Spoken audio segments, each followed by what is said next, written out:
down, I know you got me, baby.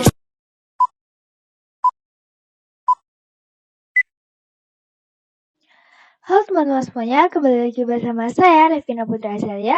Di video kali ini kita akan membahas materi, yaitu networking model.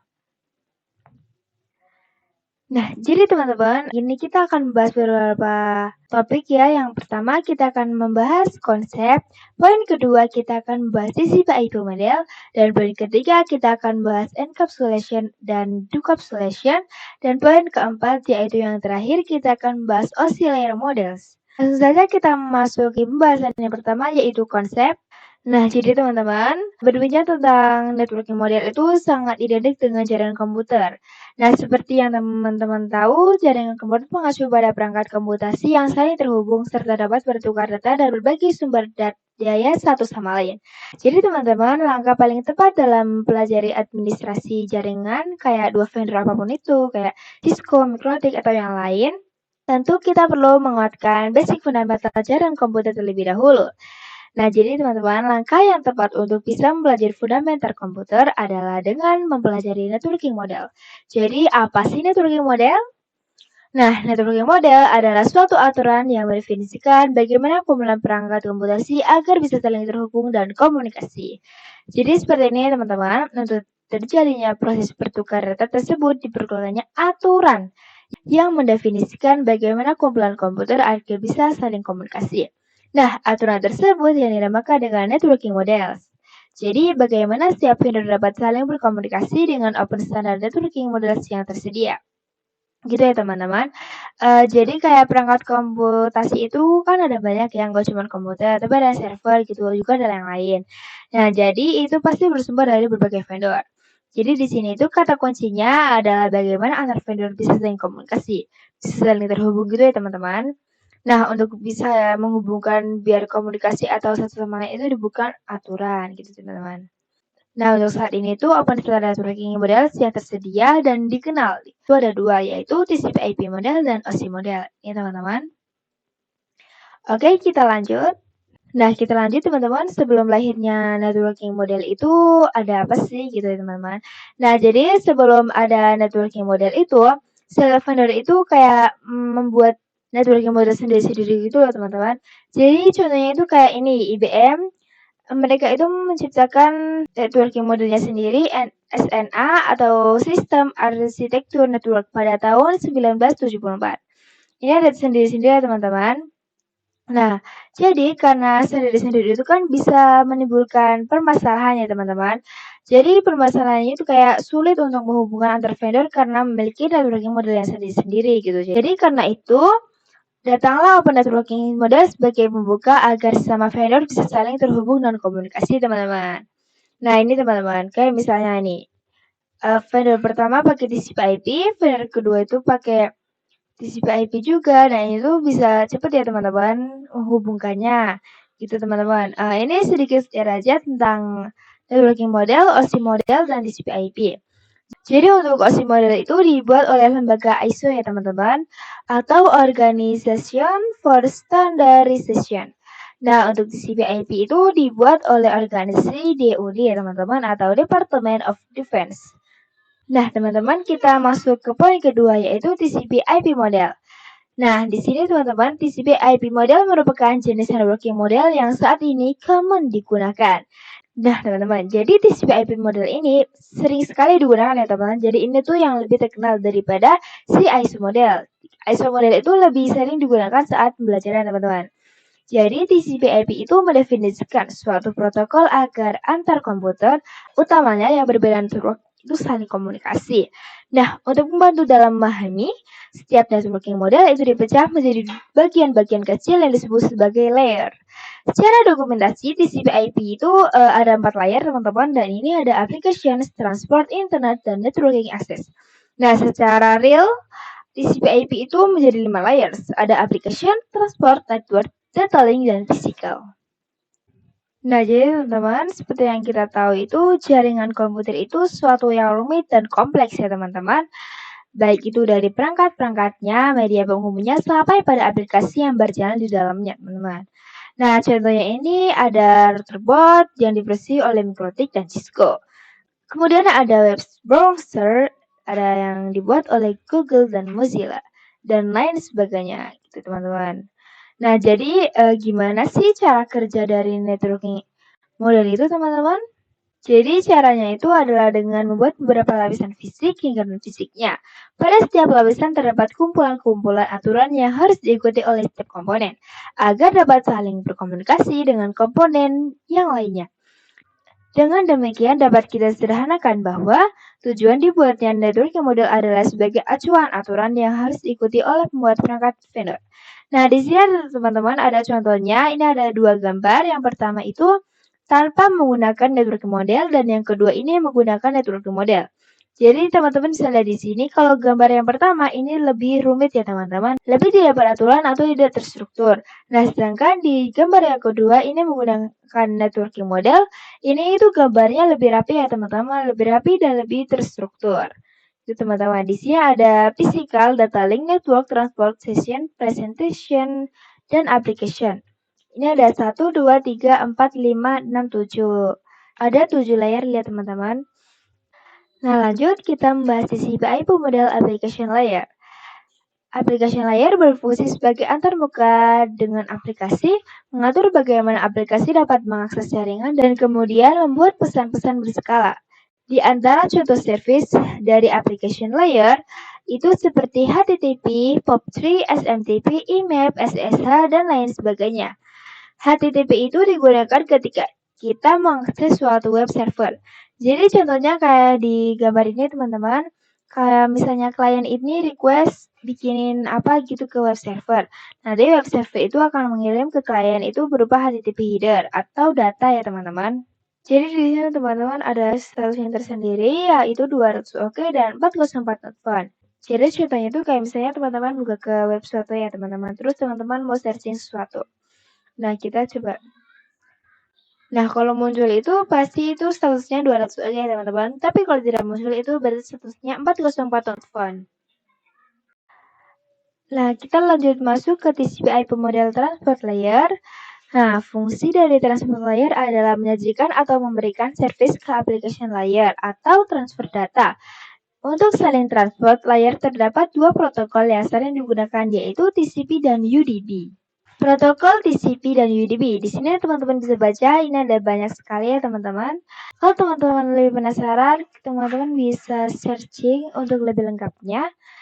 Nah, salah satu mekanisme yang disediakan oleh transport layer khususnya pada TCP itu adalah error recovery mechanism. Nah, teman-teman, ternyata juga ada error recovery mechanism. Nah, di sini teman-teman. Contohnya itu kayak misalnya ya klien itu request dibikin apa ke web server. Nah, nanti ini tuh di web server itu kayak pas proses ngirimnya itu ada yang hilang gitu teman-teman. Nah, jadi kalian kan akan minta terus ya teman-teman. Web server itu bakal berusaha ngasih sampai si data tersebut yang diminta oleh klien itu ya berubah HTTP header itu tersampaikan ke klien dengan benar ya teman-teman, dengan benar dan sesuai kemauan klien gitu teman-teman. Jadi itu pasti si web server itu berusaha untuk menyampaikan itu dengan benar. Nah, di sini ada TCP/IP model network layer. Untuk network layer hanya terdapat satu senjata yaitu IP, seperti yang kita kenal yaitu IP address. Dan IP menjadikan dua fitur yang sangat penting yaitu addressing dan routing, yang dimana berfungsi untuk menangani konektivitas dan pemilihan jalur. Setiap perangkat jaringan memerlukan alamat unik di jaringan. Nah, di sini poin pertama ada addressing. Jadi kalau yang addressing itu bahwa IP address itu sendiri, yaitu memberikan nama pada perangkat jaringan komputer. Nah, addressing itu biasanya berupa angka ya teman-teman. Kayak yang kita lihat biasanya itu IP address itu berupa angka. Yang kedua ada routing. Routing salah satu fitur yang disediakan pada IP di bagian network layer yang bekerja layaknya kantor pos, mencari rute tercepat untuk sampai tujuan. Lalu IP itu singkatan dari apa sih? Nah, IP itu Internet Protocol. Terdapat dalam network layer. Layer ketiga OSI ya teman-teman, digunakan untuk mengadreskan untuk komunikasi antar perangkat jaringan. Terdapat dua jenis IP address. Nah, yang pertama ada IPv4 IPv4 itu pengalamatan 32 bit. Nah, IPv4 itu terbagi menjadi 4 blok. Setiap blok ada 8 bit. Nah, jumlah MAC hostnya ada 4, 294, 967, dan 296. Lalu yang kedua ada IPv6, pengalamatan 128 bit. 128 bit, IPv6 terbagi menjadi 8 blok. Setiap blok ada 16 bit. Jumlah maksimal hostnya ada 3, 40, 282, 366, 920, dan seterusnya teman-teman. Jadi di sini ada contohnya yang IP address itu kayak komputer 1 dan komputer 2 itu mempunyai angkanya sendiri teman-teman. Jadi ini tuh beda. Kalau ini 192.168.1.1, ini 192.168.1.2. Jadi beda ya teman-teman. Kalau yang gambar kedua ini contoh dari routing teman-teman. Jadi kan di sini itu diumumkan kantor pos ya teman-teman. Jadi kayak kantor pos itu kan setiap ada paket itu kan pasti mereka bakal berusaha ngirim secepatnya gitu biar sampai ke klien kan teman-teman. Jadi di sini kayak pilihan gitu. Nah misalnya dari kantor pos ke pos ini itu kan langsung ya teman-teman. Ada juga jalur yang dari kantor pos ke pos ini, pos 1, pos 2, pos 3, pos 4, dan baru sampai ke pos 5. Gitu ya teman-teman.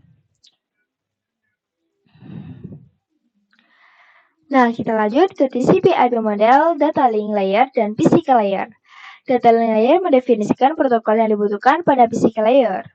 Salah satu fitur pada data link layer ialah VCS atau Frame Check Switch, yaitu Error Detection Mechanism. Hanya mendeteksi error tanpa recovery. Jadi ini tuh beda ya teman-teman dengan yang tadi. Kalau yang tadi itu kan recovery ya, kalau ini tuh nggak berusaha untuk menyampaikan apa yang diminta ke klien ya teman-teman gitu. Jadi hanya mendeteksi error. Terus ada addressing yang digunakan pada data link layer adalah MAC address. Physical layer mendefinisikan cabling pada suatu jaringan komputer atau mendefinisikan secara fisik apa yang digunakan untuk menggabungkan antar device. Nah, jadi ini kayak device ini kayak PC1 ke PC2 itu harus disambungkan teman-teman. Nah, ini disambungnya kayak pakai apa gitu teman-teman. Oke lanjut, kita ke poin yang ketiga yaitu encapsulation dan decapsulation. Encapsulation itu proses pembungkusan data dengan header pada siap lainnya. Decapsulation yaitu sebaliknya. Jadi encapsulation itu kan pembungkusan data. Kalau header itu kayak pengembalian gitu loh teman-teman. Nah, ini ada contohnya. Kalau ini tuh encapsulation dan ini itu decapsulation. Jadi ini tuh prosesnya encapsulation dari data ke TCP IP langsung ke data link. Nah, ini teman-teman. Lalu di sini ada bits 0101. Nah, ini nanti diproses lagi untuk klien. Lalu untuk yang decapsulation itu nih dari ini kan dari data link terus ke TCP lalu baru ke data dan data lalu ke kliennya teman-teman. Jadi kalau misalnya dari transport layer terus ke data terus ke TCP header itu namanya ICMAN ya teman-teman. Nah, kita lanjut ke yang terakhir yaitu OSI model konsep. Untuk saat ini model yang sering digunakan hanya TCP. Hanya TCP IP karena untuk dari sisi perkembangannya, protokolnya atau modelnya TCP IP lebih dominan dibandingkan OSI layer. Namun OSI layer bisa dipelajari karena mudah difahami. Jadi TCP IP itu ini memang lebih terkenal dan lebih sering digunakan ya teman-teman. Namun OSI layer juga sering digunakan dalam proses pembelajaran. Sebelum networking model ada, setiap vendor membuat atau memiliki networking modelnya masing-masing. Nah, seperti yang kita singgung sebelumnya, yaitu mereka menciptakan networking modelnya sendiri-sendiri teman-teman. Karena setiap vendor memiliki networking model yang berbeda-beda, maka komunikasi antar vendor sulit dilakukan. Jadi usaha untuk membangun satu jaringan komputer sangat besar. Banyaknya vendor tadi itu, bagaimana upaya agar tetap bisa berkomunikasi dengan baik antar vendor satu dengan vendor yang lainnya.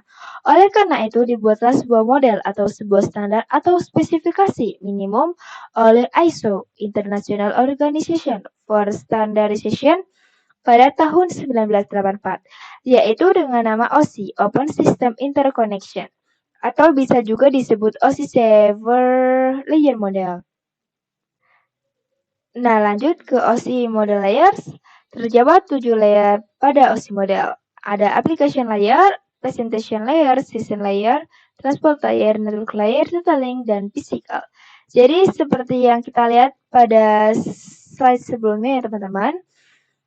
Ini dia 1, 2, 3, 4, 5, 6, 7. Lower layer berkaitan dengan user interface, data formatting, dan communication systems. Upper layer berkaitan dengan bagaimana data itu mengalir dari 5 sampai 7. Nah, ini modelnya, gambarnya. Nah, sekian dulu teman-teman materi yang dapat saya sampaikan. Sampai jumpa di materi selanjutnya. Dadah teman-teman.